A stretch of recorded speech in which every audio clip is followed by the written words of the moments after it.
नमस्कार फ्रेंड्स, मी ॲडव्होकेट संजय गुरव. आज आपण अपकृत्याच्या कायद्यातील लॉ ऑफ टॉर्ट यातील सर्वात महत्त्वाचे आणि परीक्षेच्या दृष्टीने अत्यंत आवश्यक असे 2 कायदेशीर सिद्धांत पाहणार आहोत. हे सिद्धांत ठरवतात की तुम्हाला कोर्टात नुकसान भरपाई मिळणार की नाही.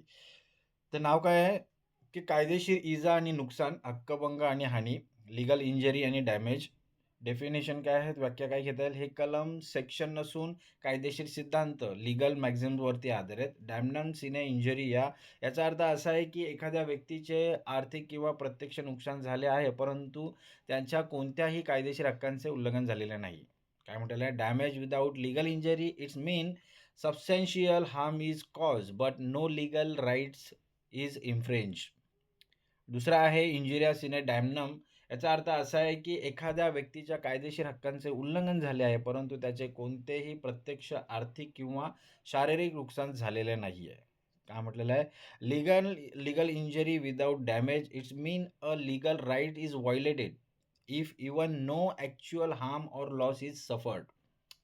त्याचा मुख्य सिद्धांत आणि उपसिद्धांत काय समजून घेऊया. हे 2 स्वतंत्र सिद्धांत असून ते अपकृत्याची जबाबदारी, लिॲबिलिटी निश्चित करतात. सोप्या शब्दात समजून घ्यायचं झालं तर डॅमनम सिने इंजरी समजा म्हणजे काय, तर समजा तुमच्या दुकानाच्या शेजारी दुसरे दुकान उघडले आणि तुमचे ग्राहक तिथे गेले, तुमचे नुकसान झाले. नुकसान झालेलं आहे म्हणजे काय, डॅमनम झालेलं आहे. पण दुसऱ्याने दुकान उघडणे हा त्याचा हक्क आहे. त्याने तुमचा कोणताही कायदा मोडला नाही आहे किंवा हक्क भंग केला नाही आहे. नो इंजुरिया झालेला आहे. कायदेशीर हक्कांचा भंग झालेला नाही. त्यामुळे तुम्ही कोर्टात जाऊ शकत नाही. आणि दुसरा आहे इंजुरिया सिने डॅमनम. समजा एखाद्याने तुम्हाला तुमच्या घरात शिरण्यापासून रोखले, तुम्हाला काही लागलं नाही किंवा तुमचे पैसे खर्च झाले नाहीत, तरी तुमचा मुक्त वावरण्याचा हक्क डावळला गेला आहे. इथे तुम्ही कोर्टात जाऊन दाद मागू शकता. म्हणजे इथे काय, तुमचे लीगल राईट्स जे आहेत, त्यांचा भंग झालेला आहे. कायदेशीर हक्कांचा भंग झालेला आहे. कायदेशीर मूलभूत हक्कांचा भंग झालेला आहे. उदाहरणे काय समजू घ्या, डॅमनम सिने इंजरिया म्हणजे याचं उदाहरण काय, ते या बच्या हॉटेलसमोर नवीन हॉटेल काढले. बला 10,00,000 रुपये तोटा झाला. इथे दावा करू शकत नाही. दुसऱ्या राज्यामध्ये इंजुरियस आणि डॅमनममध्ये काय, याला मतदानापासून रोखले गेले. त्याने आपला मत द्यायचे होते, तोच उमेदवार निवडून आला. तरी च्या मतदानाचा अधिकारांचा भंग झाला असं म्हणता येते. लॅटिन मॅक्झिम कोणते आहे त्याच्यात, डॅमनम म्हणजे नुकसान, हार्म, लॉसेस, सिन म्हणजे शिवाय, विदाऊट, इंजुरिया म्हणजे कायदेशीर हक्कांचे उल्लंघन, इन्फ्रिजमेंट ऑफ लीगल राईट्स.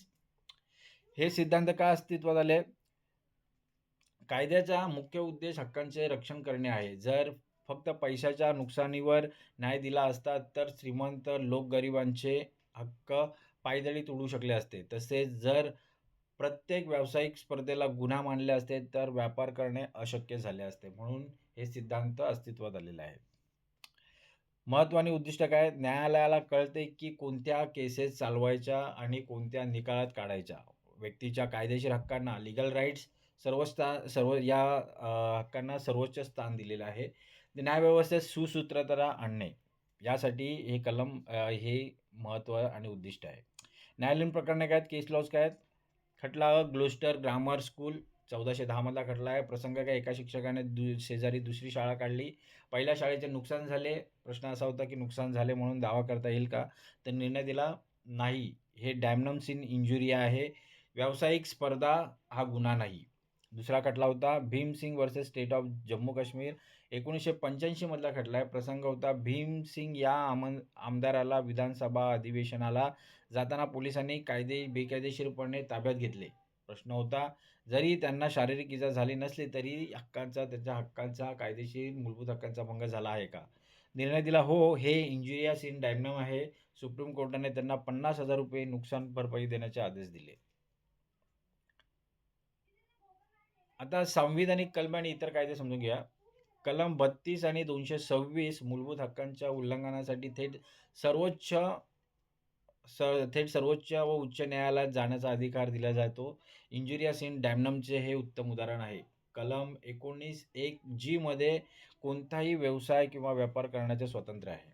समीक्षा काय करता येईल, क्रिटिसिझम काय करता येईल याचं, तर कधी-कधी एखाद्याचे खूप मोठे आर्थिक नुकसान होऊनही त्याला न्याय मिळत नाही, कारण कायदेशीर हक्क भंग झालेला नसतो. सामान्य माणसाला हक्क आणि नुकसान यातील कायदेशीर फरक समजणे कठीण होते. निष्कर्ष काय काढता येतात? थोडक्यात सांगायचं तर अपकृत्याच्या कायद्यात हक्कांचे उल्लंघन, इंजुरिया होणे हे सर्वात महत्त्वाचे आहे. नुकसान झाले असो वा नसो, जर हक्कभंग झाला तर तुम्हाला न्याय मिळेल. पण जर हक्कभंग झाला नसेल, तर कितीही मोठे नुकसान झाले तरी कायदा तुम्हाला मदत करू शकत नाही.